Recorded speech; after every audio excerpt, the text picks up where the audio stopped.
let's say the markets continue to price in a Trump victory. Everyone's crowding in on that trade. Would you short by then? Most likely, yes. I would think that if we get a Trump victory and the market is ripping up into that, I think that election day would probably be the short. We're back with famed trader Jason Shapiro, owner of CrowdedMarketReport.com. He was featured in one of Jack Schweiger's Market Wizards book, and he's been on the show several times. His last interview with me from a few months ago, you can check out the link down below. He was calling for an inflection point in the market. We're going to revisit that call. Are we at another inflection point? Welcome back to the show, Jason. Thanks for having me, David. Good to see you. Yeah, good to see you as always, Jason. Good to see you're doing well. A couple months ago, you were on it, and you were calling for the markets to have maybe turning point signs. And to a large extent, you were correct, because if you just strip out the largest tech stocks, the rest of the market was actually going down all the way up until mid-June, when all the other non-tech sectors were going down,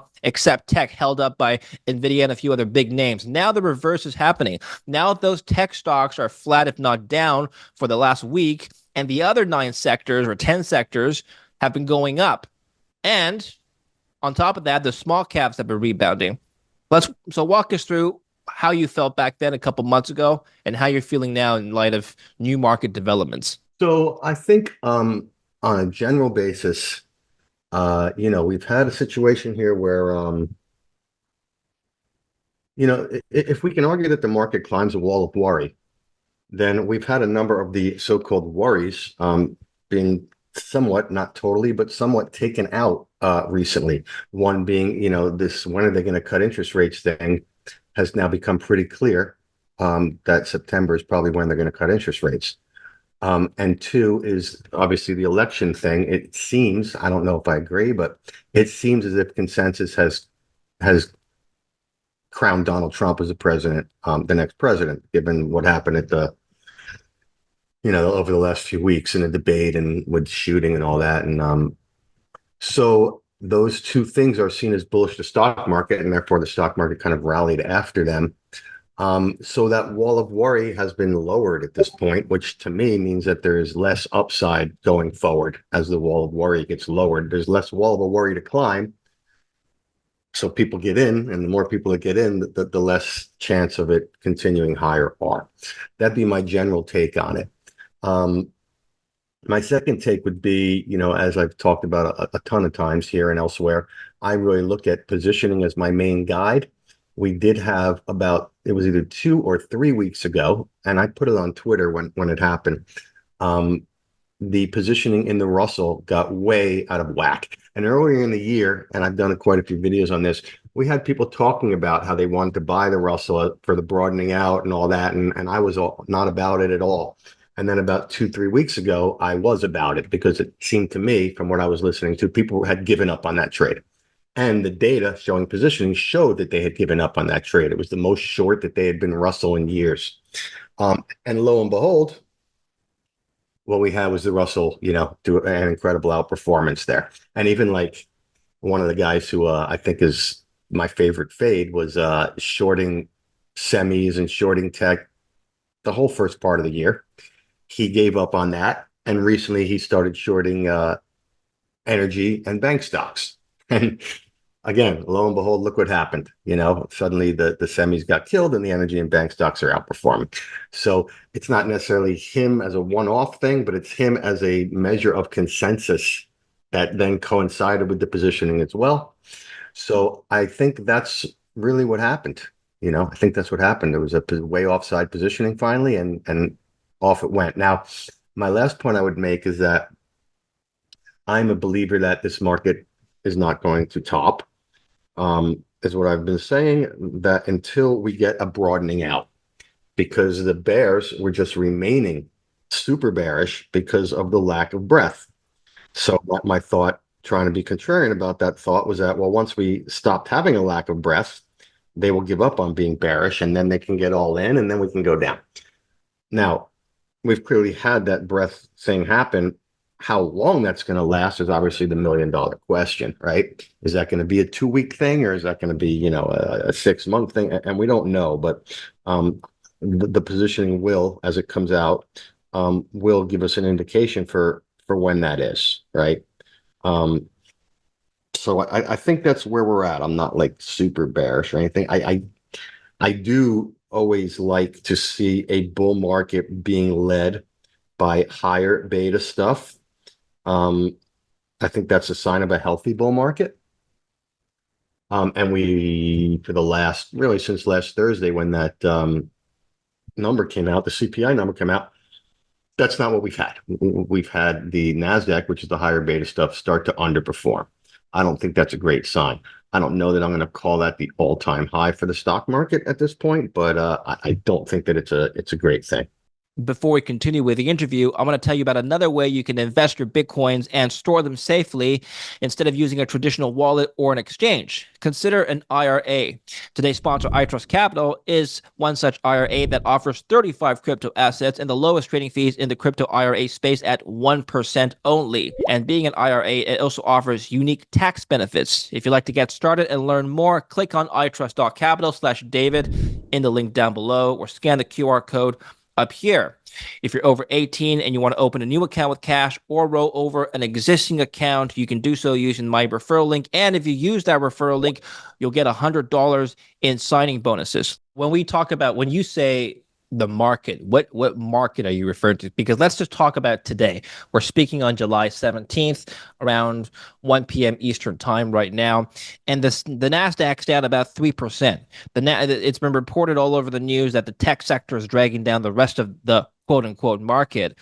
Right. The Russell's down a little bit as well. And the Russell's not tech heavy, as you know. Gold's flat, Bitcoin's flat, but it really looks like, Nvidia is down 6% right now. So when we say market, are you referring to the tech stocks or the broad S&P 500 here? Well, just the broader stuff, Okay. the major indices. Okay. Now, what do you make of today's big move downward? I mean, 6% on Nvidia is huge, even for a volatile stock like Nvidia. And we can go on and on about all the other tech names. It really looks like it's dragging down the entire index. What's causing the sell-off on the big names in particular? Again, I think people were so short Russell relative to everything else that suddenly there came this rotation thing. So they're getting out of those names and they are getting into the Russell names, this big rotation thing.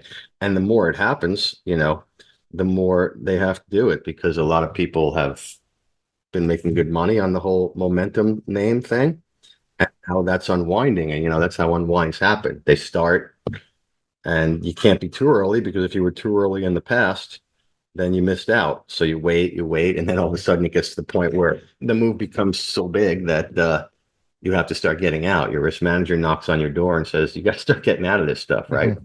Yeah. Okay. So basically, what you're saying is it looks like they've been overbought on the tech names, and they have to just take some capital out and put it into the underbought sectors like the small caps. It's not because Or they. even just cover their shorts in the other stuff like the small caps.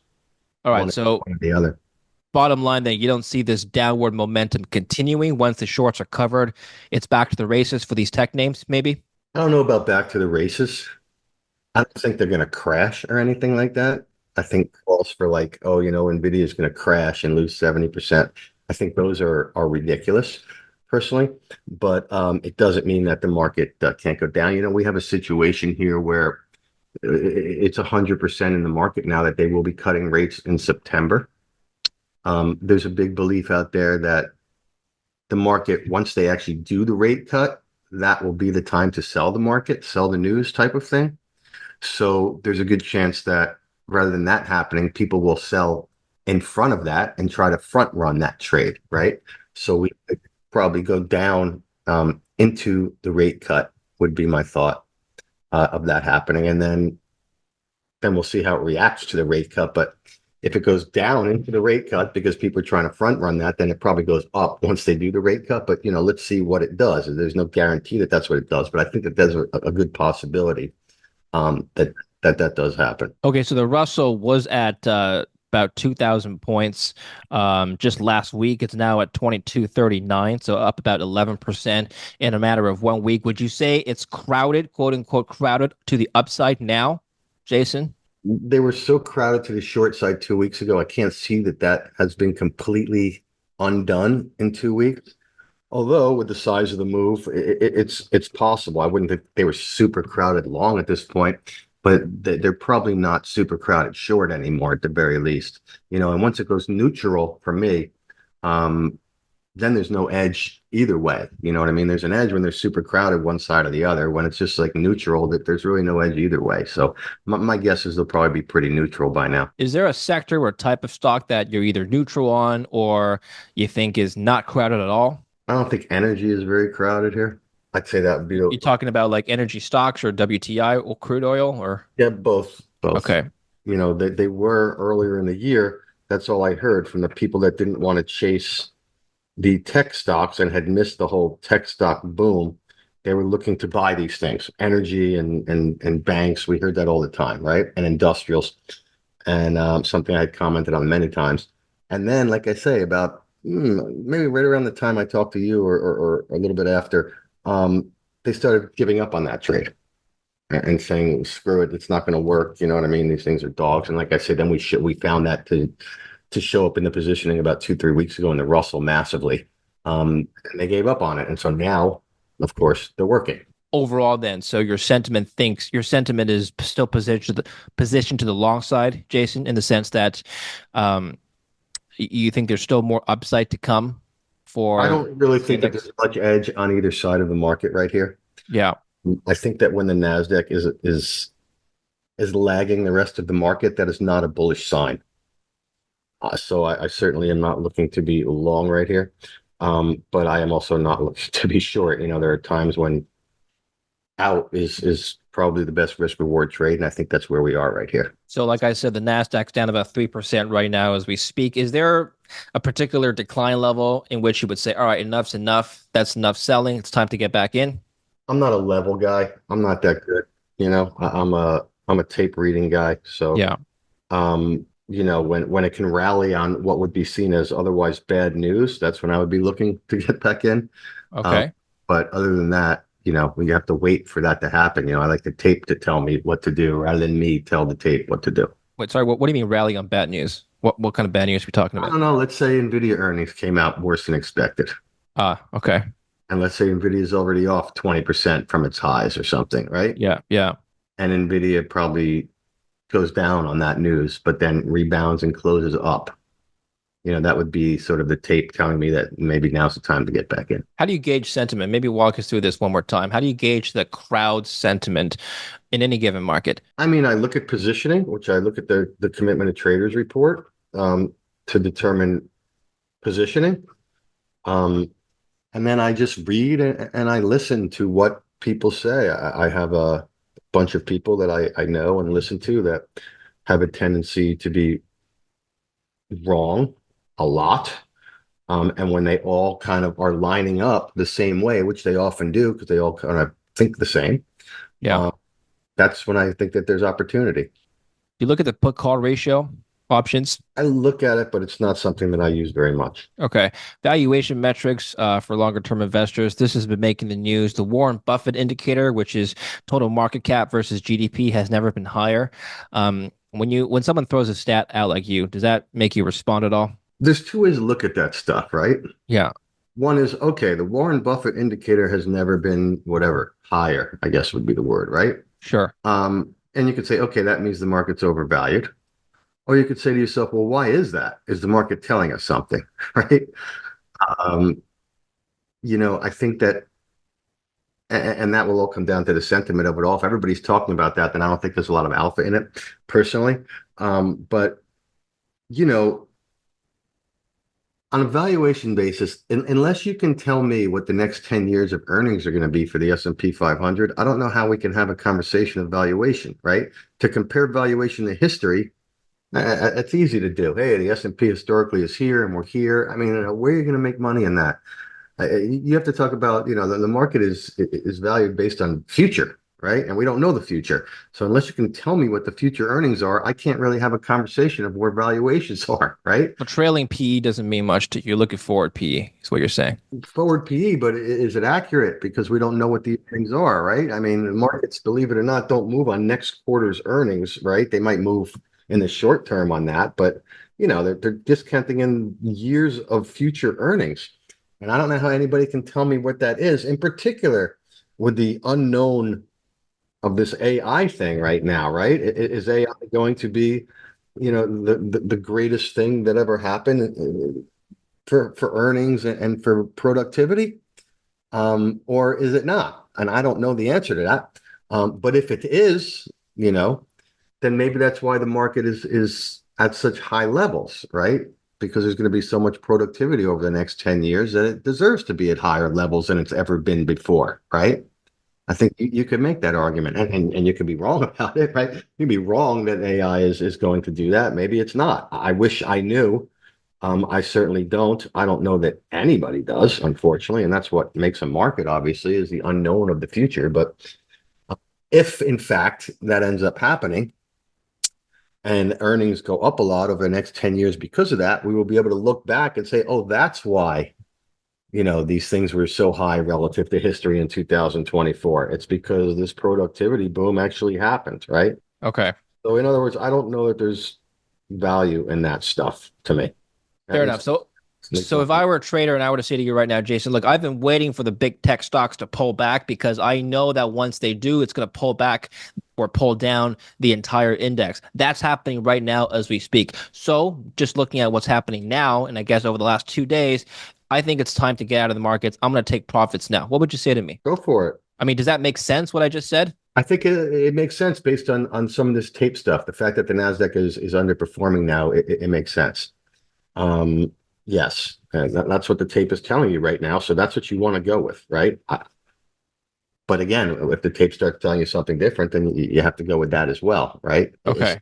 soon as you start saying things like, I think that this, well, you're setting yourself up for failure, You're No, that's thinking a good about point. Yeah, talk something. about that. Yeah. I mean, you're setting yourself up because you're thinking about what the future is going to bring, and you don't know.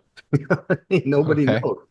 So you get buried in these thought processes because that you want to be about you want it to be about being right, and that it's very hard to make money over time trying to be right. Okay, so I think we should back up a little bit because there's some new viewers who may not be familiar with your work or seen our previous interviews. By the way, if you haven't watched my previous interviews with Jason, click on the link down below. So you don't, is it right to say that you don't position yourself based on what you think? You don't say, well, I think Nvidia is going back down to $200 or whatever. Or Apple's going back down to 150. I think that Microsoft's going up. You don't make these projections. You just look at what the crowd is doing, and if it's too crowded, you take the opposite side of that trade. Is that correct? I take the opposite side of that trade when the market confirms that it is doing the opposite of that. So if the crowd is doing something, they're whatever shorting Nvidia because they think that earnings are going to be worse, and then Nvidia earnings come out worse, and the stock can't go down on that, then I will look to go long. Okay.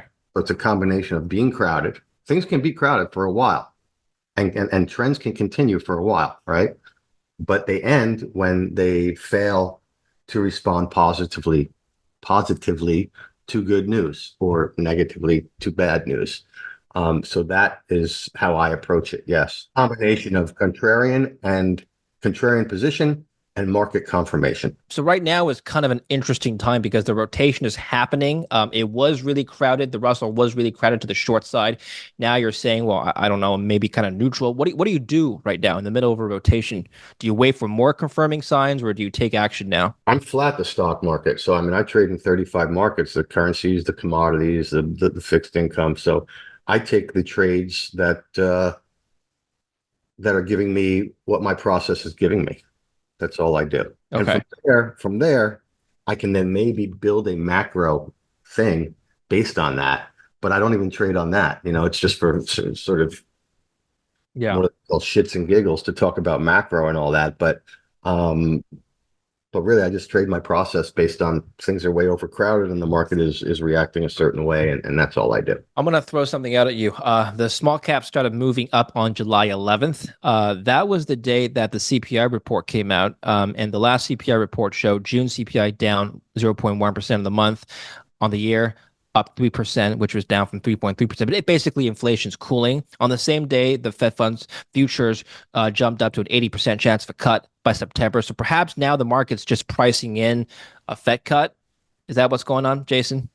I think it's a combination of them pricing a Fed cut and a Trump victory. What about the dollar? Is that same story there because it started falling mid-July. Now it's at 103. The dollar, from my perspective, is pretty interesting here because when I talk about crowding, we are seeing people super crowded short things like the Swiss franc. Yeah. Um, so I'm long, but then we're seeing people super crowded long things like the Australian dollar and the British pound, Mhm. looking to get short those. So it's kind of a mixed bag on the dollar wise. And we also see people obviously super short the yen, although this recent move might have changed that, right? So the dollar index wise, it's just a makeup of, it's really mostly yen and euro. But I think across the different currencies, there are some really good trades here. This is where my portfolio is currently focused on. Like I'm long Swiss, short Aussie kind of thing, right? So it's not dollar per se, but it is currency trades. And then you can tie that in with the gold, silver. I think that the positioning, the sentiment has gotten too bullish, that stuff. Um, and along with that, there are also two bullish things like the Australian dollar and the New Zealand dollar. So you can play that in a number of ways. I happen to be playing it as short the Australian dollar. Okay, let's talk about gold. You mentioned gold, so you think it's too overhyped, too overbought right now at new all-time highs? Just yesterday, preached new all-time highs. What's your read on this take on this trade? For me, it's too overowned. The Mhm. market is too long gold here and too bullish gold here. Doesn't mean it can't go up. Clearly it can, right? Like I say, crowded trades can continue. Crowded trends can continue for a while. But from a risk reward perspective, which is how I like to look at each one of my trades, I don't think it's a great risk reward to be long gold here or silver. And for that matter, copper. I mean, I'm not short gold or silver. I have been short copper for quite a while now, going on like 6 weeks or something like that. By the way, I've been talking to a lot of mining stock CEOs and also mining stock investors, and the consensus sentiment I've been hearing is that uh, the greed on these mining stocks hasn't caught up with the greed on the underlying bullion, meaning gold has been going up more than most of these mining stocks, right? And when you look at something like that, do you think, well, that's an opportunity? No, No? I mining mean, stocks have never been a great place. If you want to be long the commodity. And you don't have to trade commodities to be long the commodity. There's plenty of ETFs, GDX or whatever. I've always believed that if you want to be long the commodity, not the miners. The miners are just crap companies that have to spend a lot of money and don't get a very good return on their investment.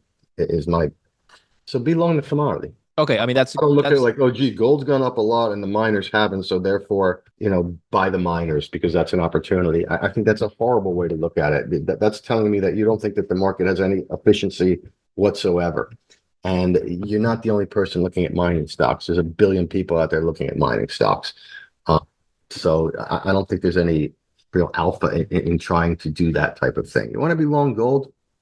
Be long gold. the okay, so the argument, and please evaluate this, the argument for mining stocks is that during a bull market, it's supposed to be a leverage play. It's got higher beta than gold, right? If gold moves up $1 or 1%, mining stocks move up 1.5, 2%, whatever the case may be, right? And So this, why it just aren't hasn't they? happened, right? Sorry? Okay. Well, I don't know why they aren't, but again, you're fighting the tape, Okay. which over time is not a very good idea. You think that the market's just giving you this great opportunity. It's very rare the market just hands you an opportunity. The market is usually telling you the opposite. If the market is telling you that they're not going up while gold is going up, then I don't think that that's a good play. Personally, that's not the way I trade. Can it work sometimes? Sure, but to me, that's not the play. You're fighting the tape there. I want to talk about the Japanese yen, which is a currency that's had um, it's made headlines all over the world. So up until basically last week, it was at a 38, almost 40-year low against the dollar, and then just basically overnight, it went up from 161 to 156.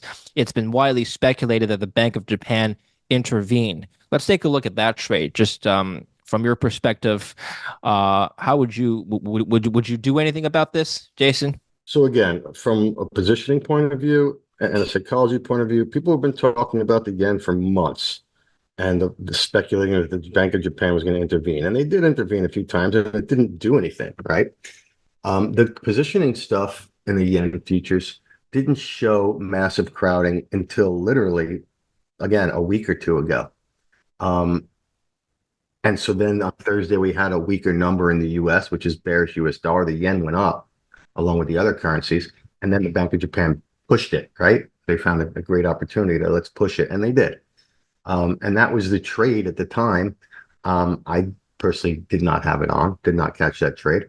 But now, like for me, I would rather be involved in something like the ones I am involved in, the Swiss, I'd rather trade these currencies where it's not up to like this whole central bank mishmash. It just dirties the market to me, right? I don't know what the central bank's going to do or not do. You know what I mean? I don't like to be speculating on that type of stuff, right? So I'm not involved in the yen, unfortunately, because truthfully, it was super overcrowded a week ago. But whatever, I miss trades all the time. I'm catching it in the Swiss franc instead, so that's fine. Well, finally, I know you don't trade Bitcoin per se, but it's another thing people talk about when it comes to it's very easy to identify what sentiment is on Bitcoin. If everyone's talking about it, there's a lot of hype, or if no one's talking about it, like a year and a half ago, and it was just kind of dead, and then it went back up. Are when you're on social media, you're looking at the news. What are people telling you about Bitcoin right now? Are you listening to people's sentiment? I look at the positioning also on Bitcoin, and it's very, very neutral, and has been for a few months here, as the market has gone nowhere. I saw the positioning as very short, which is also something I put on Twitter back then, but that was back in like November of last year or something like that. After the first pop, it popped from October to November. I saw a lot of selling into that. And that I thought was the time to buy Bitcoin. But then after it popped up towards sort of the 65,000 level, the positioning went very neutral. Um, and that's where it remains now. So I don't really see any edge in positioning psychology, sentiment in Bitcoin here. It's clearly on each and every day they're going to go up or down, but from what I see, there's really no edge here on either side for that one right now. These things pop up in different markets at different times, and that's when there's an edge. And when there isn't an edge, then doesn't mean the market's not going to go up or down. Everything's going to go up or down from day to day, but it just, for me, means that there's not really a big edge risk reward wise. And that's where I see Bitcoin right now. When you pick markets to follow or assets to follow, does the implied volatility matter to you? In other words, do you pick things that are inherently very volatile versus something like an Apple stock, which is blue chip stock? No, no, volatility doesn't come into my equation. It comes into my equation when I'm sizing my positions.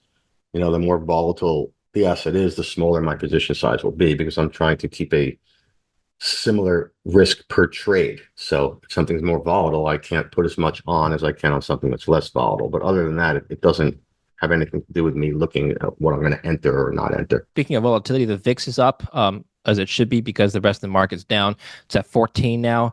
It was at about 12 just a couple weeks ago.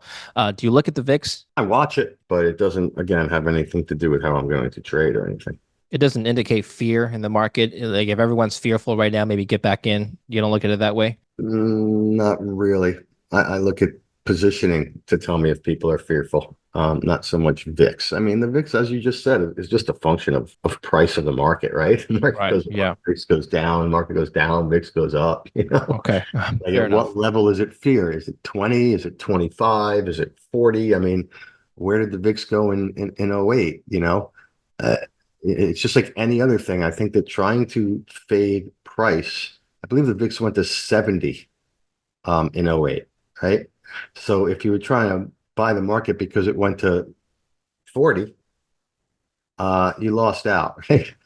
I think the VIX went to 80 during COVID, right? So again, if you're trying to buy the market when the VIX was at 35, 40, you got blown out. So um, I don't think any price-based thing is a very good indication. I think that positioning is the greatest discounting mechanism in the market, not price. That's what I live my life by. Final question. Couple months ago, not a couple months. No, you and I first started speaking on my show early last year. Remember when everyone was talking about a recession last year? Didn't happen. You said, all right, go long. You were right. Now it seems that even on my show, there are some perma bears out there, but for the most part, people have given up on that idea. It doesn't look like the word recession is trending right now. Is that an indicator for you that sentiment is rotating? Without a doubt. I mean, that's what we talked about last time. Yeah.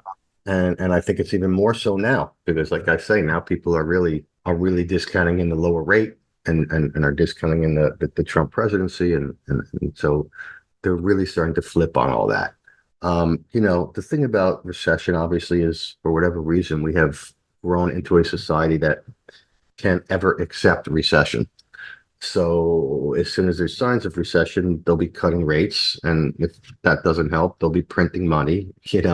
And my worry has always been that should that in fact be the case, if we ever get there, and that stuff doesn't work, that's going to be the thing to watch for, right? What happens if there's recession and cutting rates doesn't help?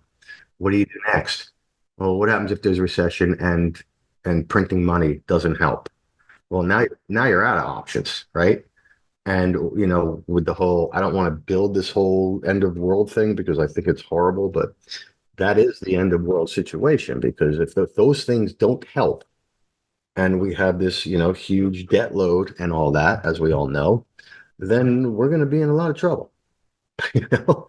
And I think that's why they will do whatever they can do to prevent that from happening. You're fighting City Hall if you're trying to play that's happening. But if City Hall throws everything they have at it and that doesn't help, that's when you can start thinking, hey, man, we're in trouble. Yeah. By the way, I've heard the Trump trade argument that Trump's policies for fiscal policy, tax policies may be good for businesses, and that's why stocks are going up.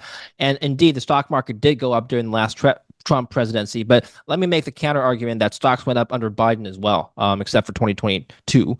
But for the most part, we've had a bull market in the last 3.5 years. So presidencies aren't a good gauge for where the stock market's going to go. Do you agree or disagree? Oh, I think that it's a horrible gauge. Yeah. If you think about it, I was trading on the desk back during the Bush Gore thing, right? When they were doing the hanging chads and all that crap. Yeah. And I remember every time the news came out that, hey, it was positive for Bush to win, the market would go up. Yeah. Every time it was positive for Gore to win, the market would go down.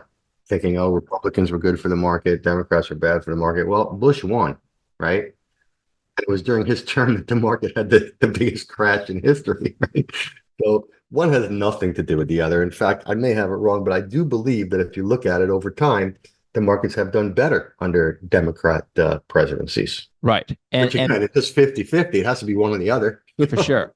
So if everyone's but let's say by November, I don't know. Let's say the markets continue to price in a Trump victory. Everyone's crowding in on that trade. Would you short by then? Most likely, yes. I would think that if we get a Trump victory and the market is ripping up into that, I think that election day would probably be the short. Let's not forget that when Trump won last time, right? As soon as he won, the S&P, I mean, the Dow futures were down 500 something points, which may not seem like a lot now, but it was a lot more back then because the market was a lot lower, right? Uh, so everyone was bearish the Trump victory then. And of course, by the time the market even opened the next morning, the Dow futures were flat and then they went up and they never looked back since, right?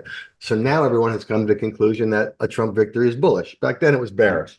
Now it's bullish. So it's going to be no one wants to be short a Trump victory now. No, So I get it. Yeah. Because I would last time love when to see it. I would love yeah. to see it. I'd love to see the market go straight up right into the election and have people get super long there. Yeah.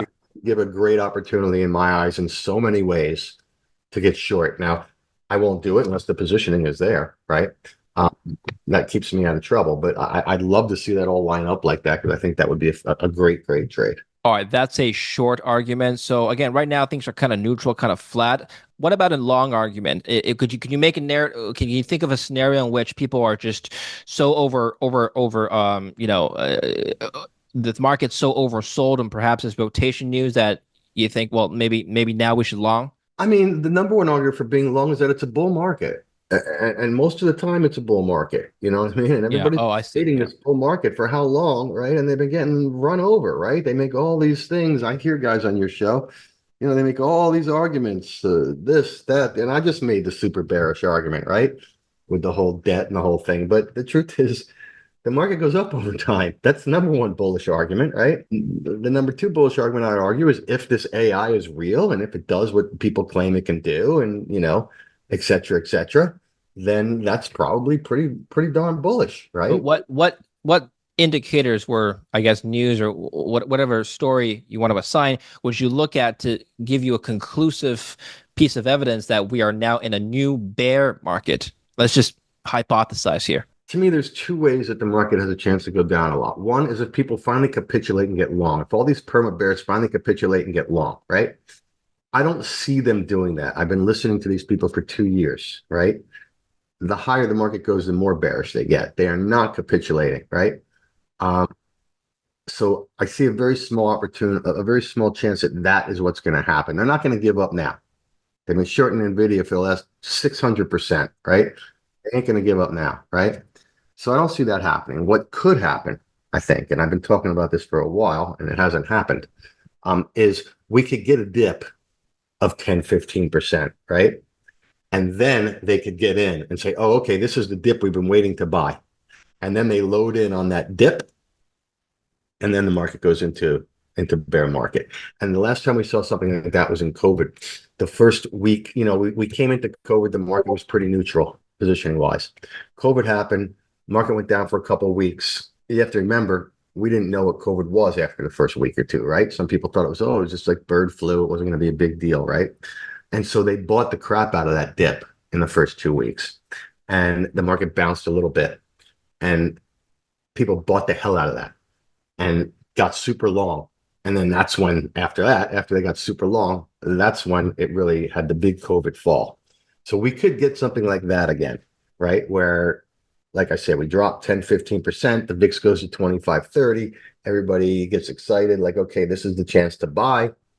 They load up and then they get crushed. That to me is the much more higher probability event rather than everybody chasing. Everybody's waiting for like this big chase and capitulation. I don't see it. I don't see that these people are ever going to capitulate. Or maybe the markets keep going up and people get margin called, and that's the sell signal. Does that happen sometimes? That could happen. Yeah, that would be like the capitulation type of thing. Yeah, That could happen too. It doesn't seem like the high probability trade to me, but that's not to say it can't. That could definitely, or maybe the market just keeps going up, David, because it's a bull market, and we live in a world that has a growing population and steady, uh, you know, growth in terms of technology and productivity and some inflation. So maybe the market just keeps going up because those three things allow companies to continue to make more money, right? sure. Maybe Well, humans, despite our faults, over time actually produce something positive. We have to this point in the world. Jason, before we go, can you give us maybe another trade or asset that you're following that maybe we haven't talked about yet? Anything Uh, else you're looking at? I mean, we talked about the Swiss, Yeah. right? We talked about the Aussie dollar. Those are two trades I have on now. I'm long cotton right now, which we just put on a couple days ago. I think the grains could start to get interesting pretty soon. Grains have just gotten bashed. Um, they haven't gotten totally short yet, but they're getting pretty close. So I think that could be something interesting. And I think the cross currency things are really interesting here. Those are really the main things that I'm looking at right here. That's where I think Cool. the opportunity is at this time right now. Awesome. Tell us about your work, where we can follow you, Jason. So we have a place called crowdedmarketreport.com, and you can go on that website and see what we offer there. It's a newsletter and Discord and things that many people offer. We do things I think a little bit differently. We're not trying to be a tip sheet. It's not, hey, take Jason's trades and you're going to become a millionaire. I do show my trades. We do talk about my trades, but it's more from the perspective of being able to watch another trader that has some experience and what he goes through in terms of wins and losses and how he handles his stop losses and his risk management. And we really focus a lot on that. The idea being we're trying to help people learn how to fish. I'm not trying to give people fish to eat. We are trying to help people learn how to fish so that they can fish for themselves and eat their whole lives for themselves. And that's kind of what it does. I'm also on Twitter and I post a bunch of stuff on Twitter. I'm also on YouTube. I do a weekly YouTube video, sometimes a couple times a week. We do a video.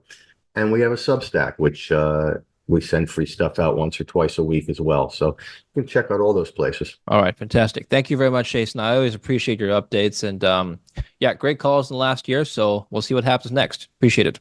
Thanks, David. Be good. And we'll speak soon. Thank you for watching. Don't forget to like and subscribe.